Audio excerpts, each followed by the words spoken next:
여러분, 오늘 본문을 보게 되면 오늘 21절, 6장 21절을 보게 되면 나 개인의 사정을 너에게 알려주도록 하기 위하여 누굴 보냈다 그랬어요? 두기고를 보내 두기고를 소개해요. 이렇게 소개합니다. 그는 사랑받은 형제요. 그 다음에 주 안에서 뭐예요? 신실한 일꾼이요 라고 했습니다. 이게 답이에요. 그리고 한 가지가 더 첨부되는데 동일한 시간대에 편지를 써가지고 지금 이 두기고가 두 개를 들고 들어가거든요. 하나는 에베소서, 하나는 골로새서를 들고 가는 거예요. 골로새서 4장 7절 동일한 소개를 하고 있거든요. 골로새 교회 성도들에게 내가 이 편지를 골로새 교회 성도들에게 이 골로새서를 내가 들려보낸다 하면서 이 두기고는 4장 7절에 이렇게 얘기합니다. 이 사람은 나의 개인의 사정을 너에게 알릴 사람인데, 이 사람은 어떤 사람이냐? 이 사람은 나의 사랑받은이 아니고 사랑받는 형제요. 그리고 주 안에서 신실한 일꾼이요. 그 다음에 하나 더 첨부됐어요. 주 안에서 나와 함께 종된 자다. 이렇게 얘기하고 있습니다. 이것이 답이라는 거예요. 여러분도 주님 안에서 사랑받은 형제가 되시고, 그리고 주 안에서 신실한 일꾼이 되시고, 주 안에서 함께 종된 하나님의 사람들 되시기 바랍니다. 이럴 때 어떻게 되느냐? 결정적인 순간마다 생각나는 그 이름이 되고, 역할을 해내는 사람 되고, 본인도 은혜를 받고 다른 사람도 은혜를 받게 하는 거룩한 통로가 될 줄로 믿습니다. 두기고 같은 사람이 될 수 있다는 거예요. 그러면 이 의미가 무엇일까요? 구체적으로 어떤 사람이 두기고 같은 사람이라는 말입니까? 어떻게 두기고는 이렇게 생각나는 사람, 그리고 떠오르는 사람, 맡기면 일이 되는 사람, 그리고 역사를 헤쳐나가는 사람, 역사를 만들어가는 사람, 거룩의 역사, 은총의 역사, 부흥의 역사를 만들어가는 사람이 되냐 말이에요. 그리고 길을 내는 하나님의 사람이 되는 거죠. 오늘 이 세 가지가 주는 의미는, 첫째는 뭐냐면 은혜로 산다는 거예요. 은혜로. 사람은 은혜로 사는 게 있고 그냥 사는 게 있습니다. 내가 사는 게 있고, 은혜라는 건 뭐냐면 값없이 주는 게 은혜입니다. 값없이 받는 게 은혜예요. 은혜는 내가 뭘 해서 주어지는 게 아니에요. 여러분, 구원은 두 가지가 있습니다. 모든 종교가 구원을 얘기하거든요. 그런데 구원은 두 가지예요. 하나는, 예를 들어 볼게요. 하나는 뭐냐면, 하나는 사다리 구원이야. 사다리. 예를 들어 이런 거예요. 하나님께서 은혜로 사다리를 놔줬다는 거예요. 사다리 놔줬으니까 올라가는 책임은 누구한테 있어요? 자기한테 있다는 거예요. 내가 사다리 한 칸, 두 칸 올라가면 이 사다리가 은혜긴 은혜요. 은혜의 사다리가 하늘에 닿아 있기 때문에 결국 하늘에 올라갈 수 있다는 거예요. 내가 그 사다리를 밟고 내가 올라갈 수 있다는 거예요. 이렇게 해서 구원받는다는 주장하는 종교가 있어요. 그리고 이단 중에 하나도 이런 겁니다. 내가 열심히 해서 놓여진 사다리 타고 올라가면 된다는, 이것도 이단이에요. 이렇게. 그건 또 한 가지는 뭐냐면 사다리 구원이 있고, 또 한 가지는 뭐냐면 두레박 구원이에요. 두레박. 이거 예를 들어보는 거예요. 두레박. 하나님이 구원의 두레박을 이렇게 땅에 딱 내려줬어요. 예? 구원의 두레박, 구원의 은혜의 끈이 또 왜 있거든요. 딱 놓여있어. 하나님이 두레박에다가 들어가 태워줘. 그래서 내가 여기서 막 노력하면 이 두레박이 올라가는 게 아니라, 두레박을, 이 구원의 예예요. 하나님 두레박 내리시는 분 아니에요. 막 끌어당기면 누구? 내가 때려겨? 하나님이, 내려진 하나님이 이렇게 올려서 하나님 나라 가게 한다. 예를 들어 보는 거예요. 자, 여러분이 선택을 할 수 있는 기회를 드리겠습니다. 여러분이 두 가지 구원 중에 하나를 선택하라면 사다리 구원과 두레박 구원과 뭘 선택하겠어요, 여러분? 대답해 이러잖아. 나는 두레박 구원이 좋다. 아니면 나는 선택한다면 나는 사다리 구원을 가겠다. 사다리 구원 눈 깜빡여 보세요. 두레박 구원 박수 쳐보세요. 보세요. 여러분이 사다리 구원에 내가 노력해서 사다리가 놓여서 거기 내가 타고 올라간다. 한참 올라가다 죄짓잖아요. 뚝 떨어져.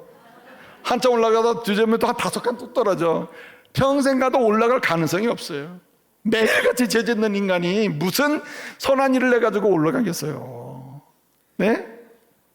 여러분, 참된 은혜는 조건도 없고 내 공로가 아니에요. 전적으로 하나님이 주시는 거예요. 아멘. 주시는 겁니다. 그런데 에베소 교회 이단이 뭐가 이단이었냐면은 이렇게 수고해서 구원받는다는 거예요. 율법주의자들이. 아니면 영만 깨끗하면 된다 이런 식으로 갔다는 거죠.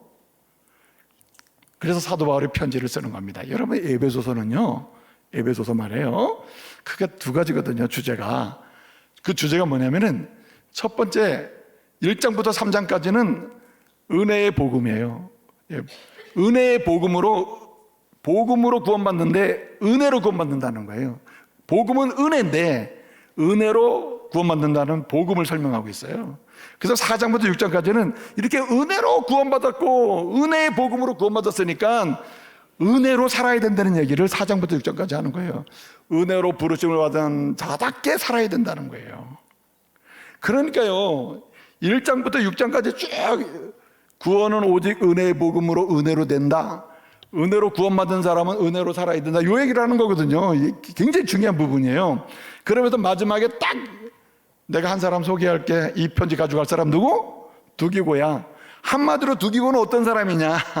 그는 은혜로 산 사람이에요. 은혜로 구원받고 은혜로 산 사람이에요. 은혜밖에 모르는 사람이에요. 여러분, 오늘 두기고를 소개할 때 이렇게 소개합니다. 그는 주 안에서 신실한 일꾼이라고 했습니다. 주 안에서 신실한 일꾼. 고려서 보게 되면 주 안에서 진실한, 한마디로 뭐냐, 진실된 일꾼이라고 했어요. 여기 주 안에서가 대단히 중요해요. 내가 뭐 깨끗하게 해보자, 뭐 신실하게 해보자, 내가 믿을만하게 해보자, 그래서 스스로 뭘 해서 된 게 아니라 주님의 은혜로 인해서 제사 안 받고 신실한 사람이 돼서 신실한 일꾼 역할을 하고 있다는 거예요. 이게 한마디로 뭐예요? 은혜로. 은혜밖에 모르는 거예요. 여러분, 2장 8절에 보게 되면 이렇게 얘기합니다. 너희가 어떻게 됐습니까? 하나님의 은혜로 인하여 믿음으로 말미암아 너희가 뭘 받았어요? 구원을 받았다. 이것은 너희에게서 난 것이 아니요 하나님의 선물이라. 이게 은혜라. 이거 은혜로 됐다는 거예요. 은혜로. 그렇기 때문에 여러분, 은혜를 생각하면요, 은혜를 생각하면서 사는 사람, 은혜로 사는 사람은 기회를 놓치지 않아요. 가정을 위해서 기도하시죠. 남편을 위해서 기도하시죠. 당신의 가정을 위해서 이걸 하시죠. 하나님이 말씀을 주시고 하나님이 여러 가지 기회를 주실 때마다 기도해보고 1년 뒤에 해보겠습니다. 아니면 뭐 좀 생각 좀 깊이 한 다음에, 깊이 할수록 망하는 거예요. 은혜를 생각하는 사람은 주님이 주시는 말씀의 기회나 기도의 기회나 사랑의 기회나 뭔가 헌신의 기회를 놓치지 않는다. 그래서 여러분, 에베소서 5장 16절에 이렇게 얘기해요. 세월을 뭐하라? 아끼라. 세대가 악하니라. 뭘 생각하고 이런 동안에 당신은 오히려 죄악에 물들 수밖에 없다. 그러니까 하나님이 주시는 기회를 절대 아껴가지고 놓치지 말고, 누구처럼? 두기고처럼. 두기고는 생각나는 사람, 기회를 안 놓치는 사람이잖아요. 하나님이 기회를 주시면 절대 안 놓치는 사람 두기고였다는 거예요. 저 사람은 기회를 안 놓치는 사람 두기고, 요런 기회 주면 어떨까? 안 놓치는 사람 두기고. 여러분, 하나님이 은혜 주시고자 하는 그 기회를 절대로 놓치지 않는 하나님의 사람들 되시기 바랍니다. 예? 절대로 놓치지 않아야 된다. 기회를 놓치지 않는 사람. 그래서 여러분, 은혜를 생각하는 사람은 어떻게 되느냐? 주님으로 인해서 깨끗하게 되고 제사 안 받은 사람으로서 신실해요. 되게 신실해. 그러니까 자꾸만 기억이 되죠. 네? 자꾸만 기억이 되는 거예요. 여러분, 그 정준이라는 사람 쓴 책 중에 하나님의 일꾼의 오디션이에요. 하나님 일꾼의 오디션이라는 책이 있어요. 오디션을 본다 이런 얘기잖아요. 근데 그 책에서 이렇게 해요. 하나님이 쓰시는 일꾼의 조건이 있다. 조건을 얘기하는데 그 한마디로 뭐냐면 거짓 없음, 신실함을 얘기하거든요. 신실함이 어디서 옵니까? 여러분, 내가 지금부터 좀 깨끗하게 살아볼까? 이걸 가지고는요, 절대로 신실함 조건을 만족시킬 수가 없어요. 뭘 생각하면? 은혜를 생각하고 은혜를 따라가면 여러분, 신실함이 나오는 줄 믿으시기 바랍니다. 아내의 신실함이나 남편의 신실함이나 말이에요, 자녀의 신실함이나 성도의 신실함은 어디서 오느냐? 내 능력이나 수고에서 오는 게 아니에요. 뭘 좀 잘 보이려고 하는 거 오래 못 가요. 그러나 은혜에 따라서 은혜를 기억하고 은혜를 생각하면 내 거짓을 숨기면서 거짓을 할 수가 없잖아요. 그러지는 않게 되는 거죠.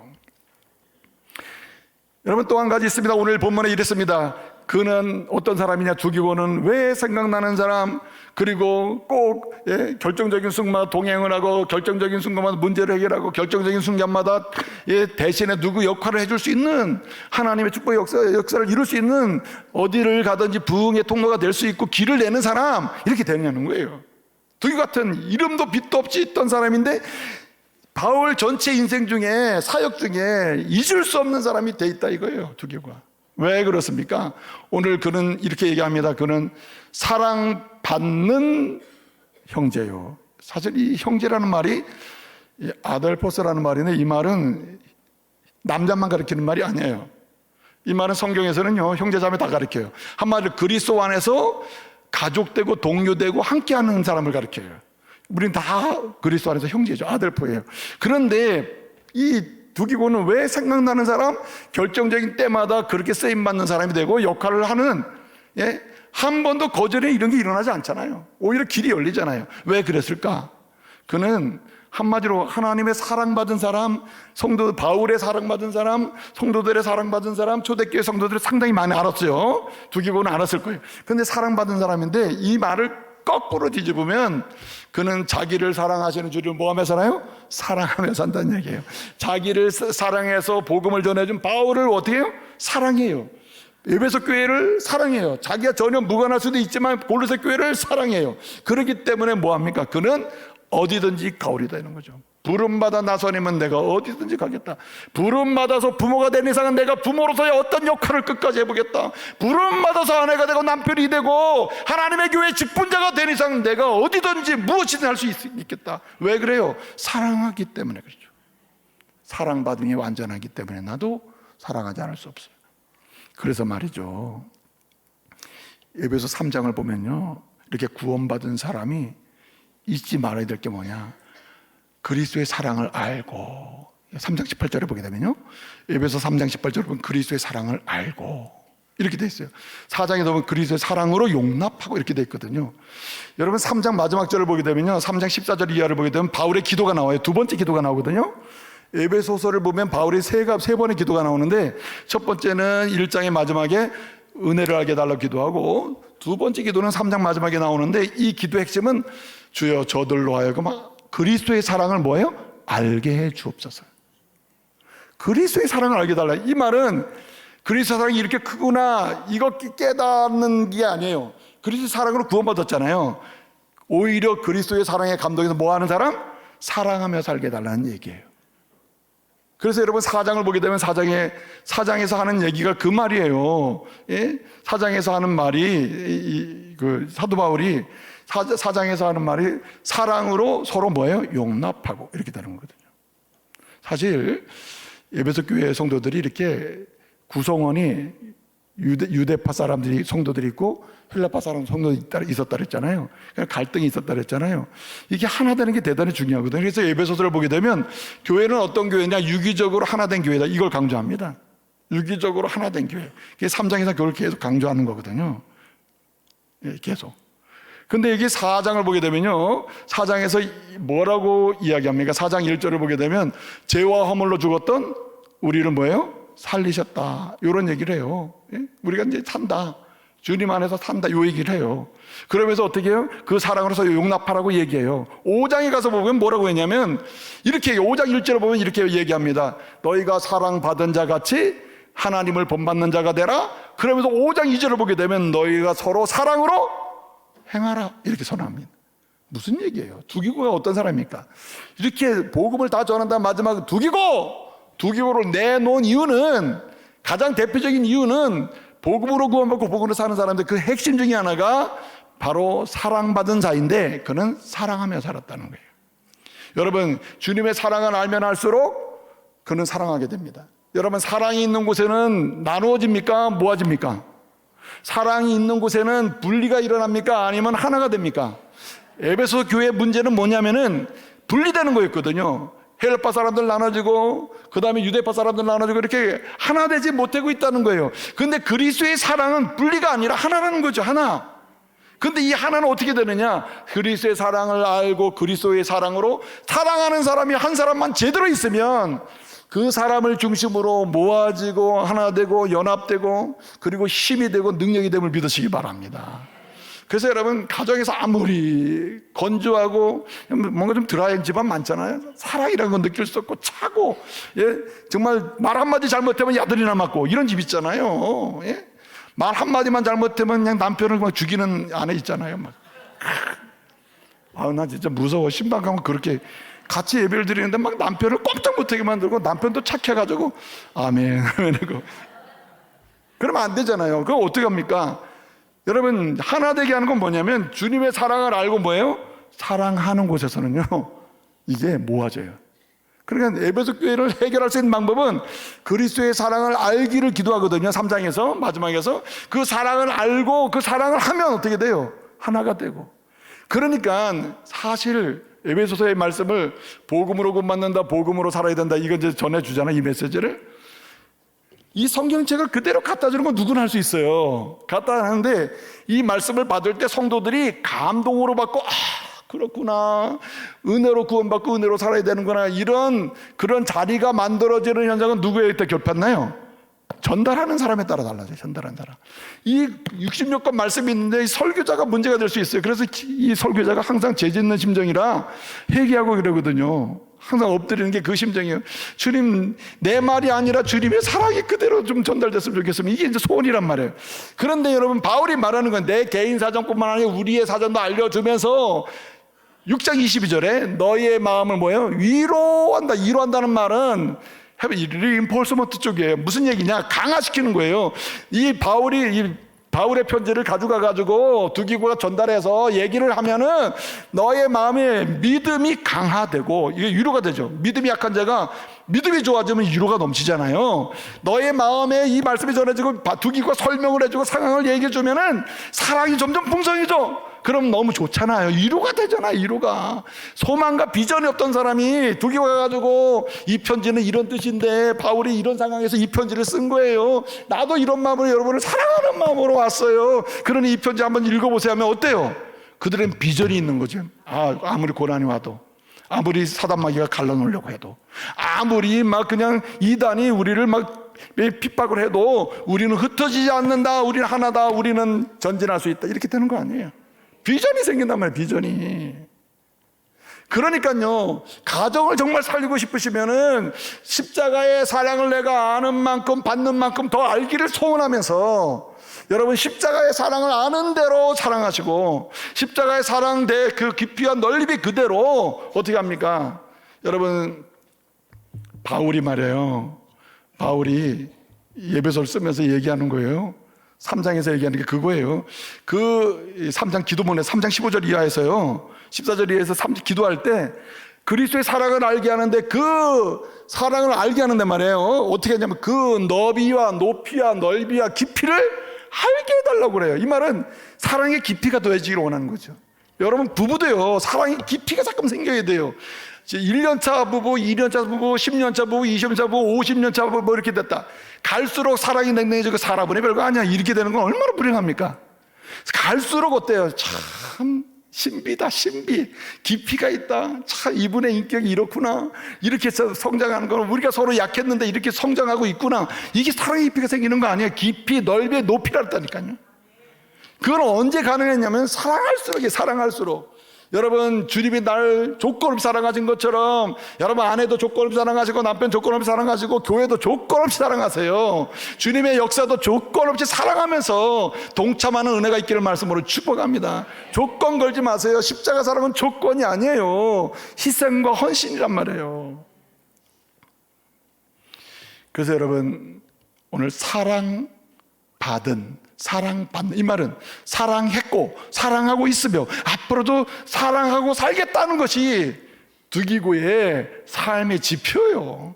바울은 이걸 안 거예요. 이 사람이 이 편지를 가져가면 능히 내 상황과 형편을 얘기하면서 능히 복음의 은혜를 얘기하고 복음의 은혜를 사는 길을 그 에베소 교회 성도들에게 열어줄 것이다. 영향력이 있을 거다. 위로한다 했거든요. 위로를 해줄 거야, 이렇게 얘기한다는 거죠. 여러분, 사랑함으로 위로자가 되시기 바랍니다. 사랑할수록 위로해 줄 수 있어요. 그냥 위로가 되는 거죠. 사랑이 깊어질수록. 그래서 여러분, 이렇게 주의 십자가의 사랑을 알수록 넓이와 높이와 깊이, 3장이 마지막에 있는 대로 그 말씀을 알면 알수록 어떻게 되느냐, 여러분, 사랑의 깊이가 생기는데, 사랑의 깊이가 생긴다는 말은 실제화되는 걸 의미해요. 주님이 사랑의 깊이가 넓이가 어디서 완성돼요? 어디서 다 드러납니까? 십자가에 드러나잖아요. 피 흘리고 찔리고 생명까지 내주는 거 아니에요. 여러분, 죽기까지 사랑하란 말은 안 하겠어요. 근데 적어도 한 가지는 뭐냐면, 주의 사랑을 받는 대로 사랑의 높이에 깊이에 이렇게 알면서 사랑하며 살 때에 이렇게 생각나는 이름은, 영향력 있는 이름은, 쓰임받는 이름이 되는데, 그때 나타나는 현상 중에 하나가 자기가 가지고 있는 자원을 사용해요. 시간을 사용하고 건강을 사용하는 거죠. 한 가지 더 있습니다. 오늘 말씀 보게 되면 골로새를 통해서 보여주는 말씀이 뭐라고 해서, 그리스도 안에서 함께 뭐가 된 사람? 종이 된 사람이다. 이게 바로 그 근거라는 거예요. 쓰임받는 사람이 생각나는 사람의 근거라는 거예요. 그리스도 안에서 함께 종이 됐다. 이 말은 대단히 중요해요. 자, 그리스도 안에 신실한 일꾼을 넘어서 뭐가 됐어요? 종이다. 종은 예스 노가 없어요. 그냥 예스밖에 없어요. 주인이 얘기하면 예스 하는 것이죠. 그런데 중요한 게 뭐냐면, 주 안에서 은혜를 알아야 예스가 되는 거고, 그러니까 은혜에 대해 반응으로 사랑하며 사는데, 그냥 사랑하면 안 된다는 거예요. 두기고는 얘기를 하는 거예요. 어떤 사람이냐, 두기고는 사랑을 하는데 감사로 사랑해요. 당신이 있어서 사랑할 수 있어서 감사해. 당신을 내가 이렇게 사랑하지만 사랑할 수 있는 당신이 있기 때문에 감사해. 주님을 사랑할 수, 주님이 계시니까 내 사랑할 수 있어서 너무 감사해요. 날 사랑 먼저 하시고 내 옆에 계시니 감사해. 감사가 중요하다는 거예요. 주 안에서 함께 종이 됐다는 말은 감사가 아니고선 불가능하다니까요. 감사가 아니면 불가능하다. 그래서 여러분, 사도 바울은 이야기하는 거예요. 뭐라고 얘기합니까? 감사로 사랑하고, 감사로 기억하고, 감사로 뭐 하라는 거예요. 여러분, 골로새서 3장 15절을 보게 되면, 평강의 주의 평강이 너희 마음을 주장하게 하라, 이렇게 하면서, 너희가 부름받은 이유가 뭐냐? 주의 은혜 가운데 제사 받고 부름받은 이유는 평강하게 살기 위해서다. 평강을 위하여 부름받았고 피스메이커가 되도록 부름받았다. 이렇게 얘기하면서 마지막에 얘기해요. 너희는 뭐 하는 사람 되라? 감사하는 사람 되라. 감사. 자, 여러분, 은혜를 알고 은혜를 생각하며 살면서, 그 은혜의 본질은 나를 향한 주님의 사랑인데, 사랑의 응답에 내가 사랑하며 살 때 나타나는 실제적인 이야기는 뭐냐면 감사라는 거예요. 이래도 감사, 저래도 감사라는 거죠. 바울은 감사로 인생을 산 사람이에요. 마찬가지로 두기고가 이렇게 생각나고 쓰임받게 되는 것은 그가 감사라는 거죠. 여러분, 두기고가 이걸 가져가서 에베소를 가져가가지고 끝났어요. 가져가가지고 이렇게 딱 가져가서 얘기합니다. 내가 로마에서 지금 이 감옥에 있는 바울 선생님과 이거 받아가지고 에베소 교회 성도들이 왔는데, 내가 주님이 날 사랑하는 사랑이 감사해, 내가 사랑이 해서 내가 사랑하는 마음으로 왔지만 진짜 피곤한 일이에요. 정말 얼마나 나도 죽겠는지 모르겠어요. 이렇게 하면 감동이 어떻게 되겠어요? 떨어지는 거지. 감동의 수준이 떨어져 버리죠. 뭐라고 해야 됩니까? 그저 감사할 뿐입니다. 힘들어도 감사, 배 타고 오면 멀미를 해도 감사, 오다가 도적을 만나도 감사, 물건을 뺏겨도 감사, 내 몸이 약해져도 감사. 참 감사해요. 당신이 있어 감사하고, 주님께 있어 감사하고, 교회가 있어 감사하다. 아멘. 그러니까요, 두기고는 생각나는 사람 되죠. 말씀을 마치겠습니다. 음악도 울렸는데 더 가는 거는 얘기가 아닌 것 같아요. 생각해 보세요. 이 시대는요, 두기고 같은 성도가 필요해요. 가정에도 이런 성도, 교회도 이런 성도, 일터에도 이런 성도가 필요해요. 정말 결정적인 순간마다 동행하고 대신해 줄 수 있고, 아파해 줄 수 있고, 눈물을 흘려줄 수 있고, 그리고 문제를 해결해 줄 수 있고, 이렇게 뭔가 길을 내줄 수 있는 그런 헌신자가 필요해요. 두기고 같은 인물이 필요해요. 드러나진 않지만 결정적인 순간에 은혜의 통로가 되는 사람이 필요해요. 여러분, 저와 여러분이 다 두기고 같은 성도로서 오늘 2주간만이 아니라 남은 인생 가운데서 가정도 부흥하고요, 교회도 거룩한 역사를 보고, 우리 조국 대한민국도 열리는 것도 보시고, 열방 가운데 저와 여러분, 우리 한국교회가 이런 두기고 같은 성도로의 역할을 할 수 있기를 말씀으로 축복합니다.